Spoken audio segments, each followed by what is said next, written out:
Hello नमस्ते guys. बघा आज मस्त सकाळी उठलो, नाश्ता वगैरे केला तर मस्त बघा एक मंकी येऊन बसला होता आमच्या झाडावर. तर ते आमचं आवड्याचं झाड आहे, तर त्याच्यावर मस्त बसला होता. मग ते लुसीला असं की कशाला आला आहे हा आपल्याकडे, आणि मग ती सारखं भुकत होती त्याच्यावर. तर मग मी मस्त बघा आज सोमवार होता म्हणून मग माझा उपवास होता.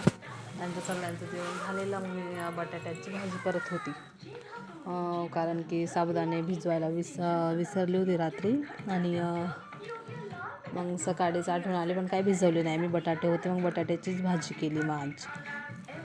तर मग तो माकड आलेला, तर हिला असं वाटायचं की आमचा दारात कशाला आला हा, की आमचा कंपाऊंडमध्ये कशाला आला.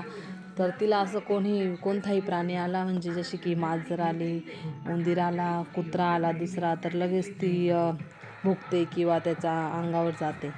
तर तिला नाही आवडत कोणी आलं तर. माणूसही आला कोणी दुसरं तरी तिला आवडत नाही. तर मग अशी आमची लुसी. तर बघा मी मस्त हिरवी मिरची टाकली, थोडीशी शेंगदाणे टाकले आणि मस्त त्यांना लालसर मस्त तळून दिलं. मग त्यानंतर बटाटे वगैरे टाकून भाजी केली मी.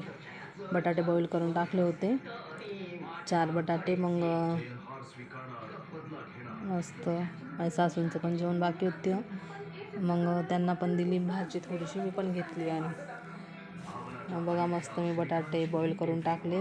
ही भाजी आपली मस्त तयार झाली आहे. मग मी आता गॅस बंद केला. आणि संध्याकाळी मला छोले चणा बनवायचे होते, म्हणून मी रात्री भिजत घातले होते आणि मग सकाळी शिजवून टाकले. मग बघा मस्त संध्याकाळी मस्त